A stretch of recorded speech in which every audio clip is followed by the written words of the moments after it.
Bom dia a todos, eu sou Valério Pedroso e vou trazer um pouquinho da perspectiva de atuação do terceiro setor no desenvolvimento institucional. Nós temos as instituições científico-tecnológicas, que são instituições sem fins lucrativos e que podem auxiliar vocês no cumprimento do mandato, em tornar o mandato de forma mais eficiente e alcançar e permitir com que as políticas públicas, tanto no aspecto social quanto nos outros aspectos relacionados à gestão pública, sejam cada vez mais aprimoradas.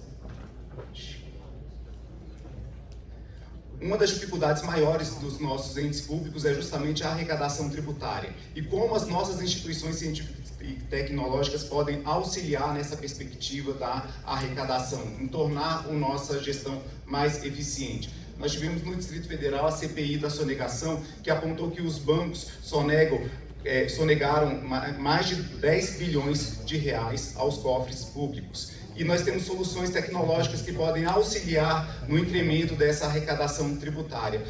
Por exemplo, os bancos têm que divulgar numa ferramenta do Banco Central todo o serviço bancário utilizado. E nós hoje dispomos, através dessas instituições científicas e tecnológicas, as nossas ICTs, de mecanismos que podem fazer o cruzamento de dados e municiar a fiscalização tributária para o lançamento complementar de obrigações acessórias ou obrigações principais atinentes ao ISS, por exemplo, e com isso gerar uma maior arrecadação tributária. Nessa mesma linha, nós temos também as soluções que se aplicam aos cartórios. Os cartórios, eles são delegações públicas e também devem recolher ISS. E nós temos essas ferramentas que podem também fazer a análise através de dados fornecidos pelos cartorários à corregedoria e que permite justamente fazer essa análise do que foi realizado e prestado em termos de serviço e fazer esse lançamento complementar de ISS, subsidiando a fiscalização tributária dos dados necessários. Observem que isso está também atrelado não apenas à gestão pública em si, mas também ao atingimento dos ODS da Agenda 2030 da ONU. Nós temos, por exemplo, no ODS 16, essa perspectiva do mandato eficaz, da instituição eficaz, e perpassa pela arrecadação tributária, não para onerar os contribuintes, mas sob a perspectiva da justiça fiscal.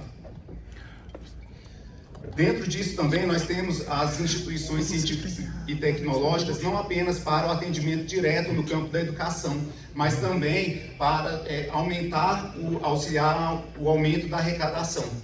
Então, quando nós fazemos programas relacionados à liderança socioemocional ou utilizamos essas ferramentas para avaliar como o nosso município está posicionado em relação aos critérios do IDEB, nós também estamos trazendo um incremento da arrecadação por um repasse maior do fundo para o nosso município.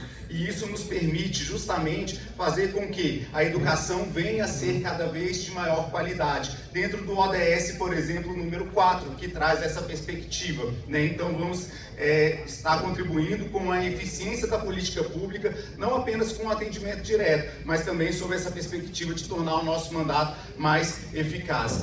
Um outro viés também é a utilização dos softwares, hoje em dia, para mapeamento do perfil comportamental. Nós escutamos muito falar daqueles programas, Cuidar de Quem Cuida, E a liderança socioemocional também vem para isso e pode ser realizada por essas instituições. Nós podemos fornecer soluções para auxiliar os nossos professores, os nossos educadores, a superarem as vivências desafiadoras que eles têm em sala de aula e poderem entender a si mesmo e fazer um trabalho cada vez melhor aos nossos alunos.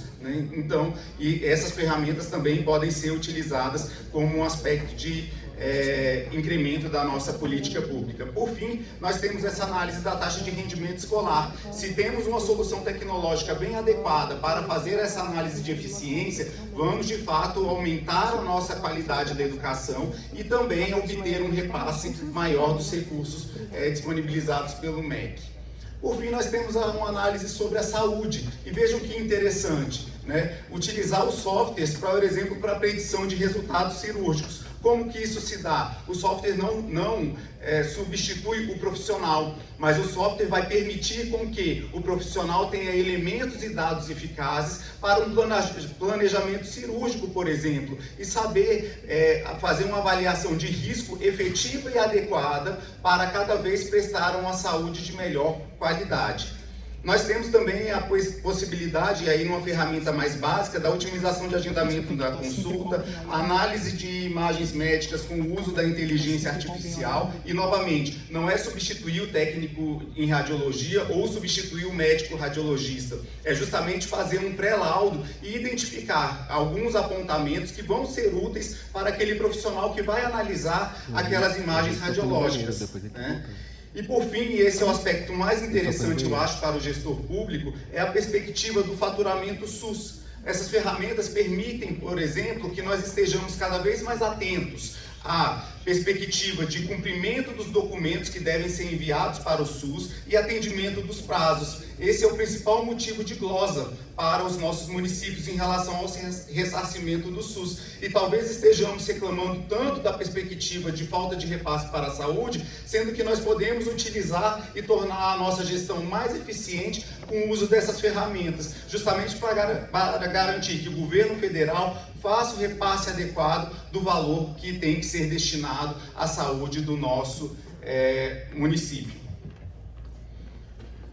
Vejam que interessante, essas instituições elas podem ser contratadas, por exemplo, com dispensa de licitação. E aí faço uma menção à palestra do nosso brilhante Dr. Rafael, que tratou do tema. A Lei 13.019 permite a contratação de instituições da sociedade civil com dispensa de licitação para projetos de assistência social, saúde e educação. Eu trouxe 2 exemplos para vocês relacionados a isso. Mas é importante também que conheçamos outros diplomas legislativos, como, por exemplo, o Marco Legal da Ciência e Tecnologia, que nos permite fazer uma combinação do sistema jurídico para garantir uma encomenda tecnológica e toda uma adequação na aquisição dessas tecnologias que podem e devem ser utilizadas no nosso mandato. Fazendo também um gancho com a palestra da IO, se conseguimos otimizar e trazer essa gestão eficaz com uma parceria efetiva com essas instituições, estaremos, por exemplo, cumprindo o ODS 17, que trata das parcerias estratégicas,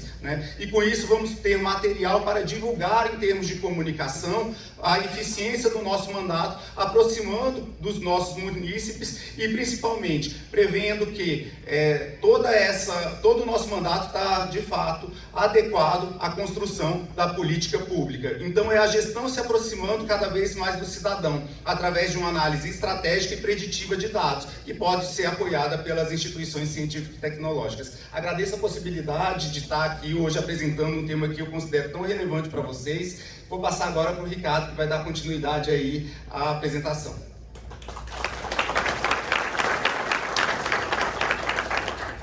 Bom dia, bom dia, bom dia. Tudo bem, pessoal? Tá pronta a apresentação aqui? Tá certo? Vamos lá, pessoal. Eu queria só falar um pouquinho com vocês sobre esse tema que é as parcerias municipais, né, com o terceiro setor. Bom, é uma honra imensa poder falar com esse público tão seleto, tá? Eu queria falar rapidamente para vocês a importância dessas parcerias. Vocês devem conhecer já esse modelo, tenho certeza, das organizações sociais, das OCIPs também, e hoje, cada vez mais frequentemente, o uso do Miroski, né? Vou deixar um pouco de lado aqui a nossa apresentação para poder fazer esses destaques para você. Para vocês todos, porque embora o modelo licitatório seja tão fundamental e importante, ele é cada vez menos. Os senhores da gestão pública municipal vão ter que usar novos modelos de contratação. Eu destaco aqui pelo menos 3 deles: os termos de fomento, os termos de colaboração e os acordos de cooperação. Porque o terceiro setor, as ONGs, outros nomes que queiram aplicar, são hoje importantes parceiros para a gestão pública municipal. Os senhores não podem também deixar de usar esses importantes mecanismos. E por que digo isso, senhores? Rafael me antecedeu aqui, falando da importância das licitações, mas as licitações são separadas, segmentadas por objeto.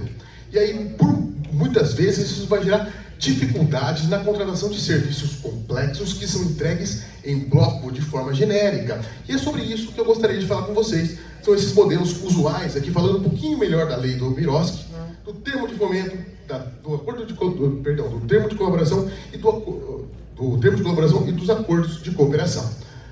Falando sobre esse tema, por exemplo, a gente pode falar dos setores que a gente utiliza, né? O esporte, a saúde, a educação, o lazer e cultura, todos têm relação direta com esse modelo. Se os senhores observarem bem, a maior parte das entidades que atuam no esporte, federações e confederações, tem natureza jurídica de terceiro setor.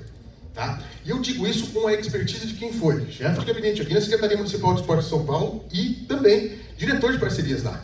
Nós fizemos vários campeonatos, tenho queridas testemunhas do que fizemos por lá, não é? Então a gente fez campeonatos mundiais, campeonatos sul-americanos, campeonatos paulistas, né? E conseguimos trazer grandes eventos para a cidade de São Paulo, utilizando toda essa modelagem que estamos fazendo referência aqui. Na saúde, senhores, é esse o modelo usual. Não dá para pensar na institucionalização de saúde desapropriando uma área, né? Fazendo concurso público para profissionais e, por fim, fazendo licitações para diversas coisas. Não, hoje a gente faz o quê? Um contrato de gestão com a Santa Casas, não é? Então, é esse o modelo mais usual. Também na educação, senhores, os senhores vão utilizar esse modelo. As creches em São Paulo, todos se lembram aqui da campanha do prefeito Ricardo Nunes. Acabamos com a fila nas creches, né? Acabamos com a fila. Qual o modelo utilizado? São termos de fomento e termos de colaboração. Todos com associações sem fins lucrativos. Tá? Também o modelo de lazer, cada vez mais utilizado. Senhores, o carnaval, as associações, se usa esse modelo. E também na cultura, né? Para o exemplo do carnaval. Queria só poder falar um pouquinho mais com vocês dessas vantagens, né? A primeira, o terceiro setor é expert em alguns desses modelos. A gente falou do exemplo da saúde, falamos da questão do esporte, também da cultura. O terceiro setor já tem essa expertise. Ele é mais fácil e você consegue gerir tudo por um único contrato.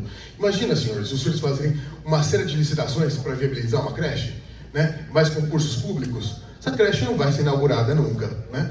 Com um único contrato, os senhores podem fazer já a gestão dela. Além dessa agilidade, a gente tem a possibilidade de reversão de bens, caso haja uma dificuldade ou um problema. Isso garante eficiência e melhora nos serviços públicos. Eu quero só dar alguns exemplos do que a gente faz e do que eu pude trabalhar. Esse é o SAMP em Movimento, uma política pública bastante significativa, em que a carreta fazia a análise nutricional das pessoas, a bioimpedância, convidava as pessoas a uma atividade física, e tudo isso por exatamente essa modelagem, né? E aqui então nós fizemos esse trabalho bastante enfático no esporte. Na cultura, aqui em São Paulo também, esse modelo é importante para viabilizar a nossa virada cultural, é um termo de fomento, hoje a gestão do nosso teatro municipal, né? E as casas de cultura, são várias casas de cultura aqui em São Paulo, todas por esse modelo. O apoio à educação, como eu disse, as creches aqui em São Paulo, sem filas, esse modelo é o preferencial. E a própria gestão dos céus para a implementação de uma escola em tempo integral depende desse modelo como complementar.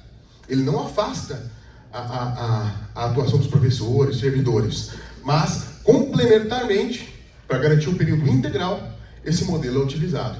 Eu tenho certeza que os senhores devem também pensar e se tornar expert no uso desse modelo em cada uma das cidades. Então eu peço essa atenção para que a gente saia da caixinha da licitação, da 1433, que é importante, que vai continuar, mas para abrir novas caixinhas para PPPs e Miroski, perfeito?